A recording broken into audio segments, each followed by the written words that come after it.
If you're paying $75,000 a year for a project manager, you're probably wasting $50,000 of it. I know that sounds crazy, but I've just finished analyzing 3 months of timesheet data from creative agencies, and what I found will shock you. Hi everyone, my name is Mike Hiley, and I am a qualified accountant, and I'm a certified project manager with 30 years of experience of working with professional services businesses. Now, your project managers, the people you're paying good money to keep your projects on track and profitable, they're spending about 70% of their time doing work that could be done by a $15 an hour virtual assistant. I know that sounds really harsh and controversial, but hear me out. As I just said, I analyzed 3 months of actual timesheet data from multiple creative agencies, and what I found was genuinely eye-opening. I decided to do this analysis because I've worked with project managers in various professional services industries, and I've personally seen the difference between the levels of responsibility between project managers from industry to industry within the same professional services area. I actually made a separate video on this, which I'll link in the description below. The reality is though, through no fault of their own, most project managers in creative agencies have become expensive admins. And today I'm going to show you exactly what's happening, what it's costing you, and most importantly, how to fix it. So let's start with the hard data. According to a Capterra report from 2022, 41% of a project manager's day is actually consumed by admin and task work, and only 17% goes to high-level strategic planning. But in creative agencies, it's actually even worse. My analysis of actual timesheet data shows that project managers spending their time more like this. 35% is spent on chasing timesheets and updating project trackers. 20% is spent on moving hours between projects and cleaning up budget overruns. 15% is actually spent on scheduling meetings and sending status updates. And then 20% on actually what I would call project management or coordination. And finally, just 10% on planning and risk management. So think about that just for a moment. You're paying somebody 70% of their salary to basically be highly educated data entry clerks. And here's what it looks like in practice. Sarah, your senior project manager, spends Monday mornings chasing down timesheets and time entries from last week. On Tuesday, she's reallocating hours from project A to project B because somebody forgot to track properly. Then on Wednesday, she's gone back-to-back meetings with little or no preparation, so she's in total 100% reactive mode. And then by the time she gets to Friday, she's so buried in admin cleanup that she hasn't actually had time to look ahead and prevent next week's problems. The Project Management Institute, or PMI, of which I'm actually a member, identifies this as a critical barrier. They found that PMs are actually seldom invited to decision-making related to project strategy, and that their authority does not actually correspond to their responsibilities. And I've seen this particularly in the advertising industry, although this is partly because project management is a relatively new discipline and account managers or client services want to control the client communications. So what should a strategic project manager be doing instead? Well, 40% of their time should be spent on proactive planning and risk management. This means looking ahead, not behind. It means identifying potential roadblocks before they happen. It means having contingency plans.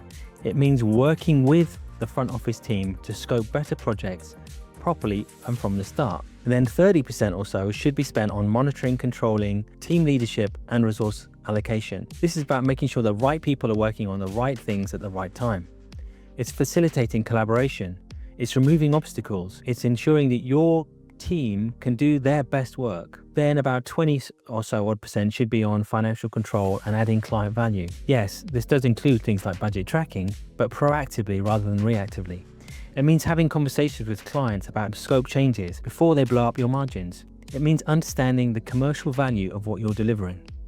Then finally, about 10% on admin tasks. Notice I didn't say zero, because as in with all roles, some admin is necessary, but it should be the smallest part of their role and not the biggest. When PMs operate at this level, something magical happens.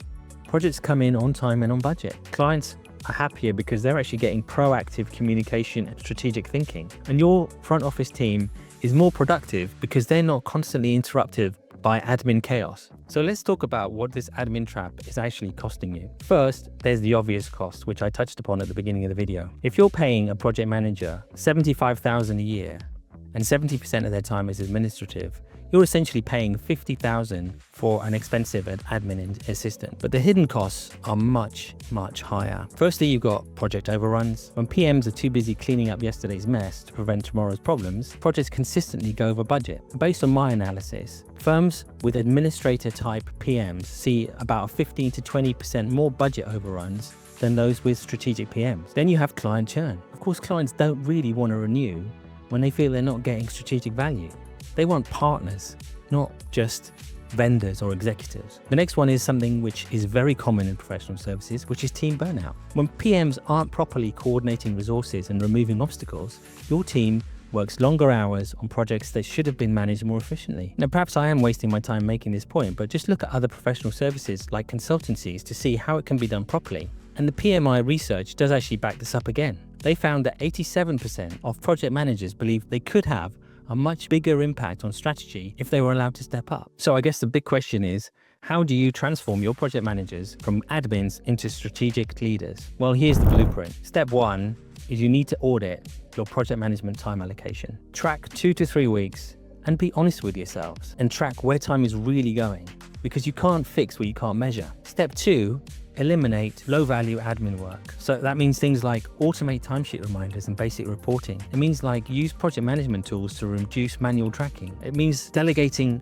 basic admin tasks to junior staff or assistants. Implement client dashboards that update automatically. And then step 3, restructure your project manager's authority. And this is critical. Give your PMs authority that matches their responsibility. They should be able to make decisions about scope, timelines, and resource allocation without having to go to anyone else. Then you should integrate your project managers into the strategic planning. Include them in client strategy sessions. Let them contribute to project scoping and pricing. They often actually have the best perspective on what's realistic and wasn't, because they're in the trenches. Finally, step 5, change how you measure project management success. Stop measuring project managers on basic compliance and start measuring them on real outcomes. Things like project profitability, client satisfaction, team productivity, and on-time delivery rate. And here's what it looks like in practice.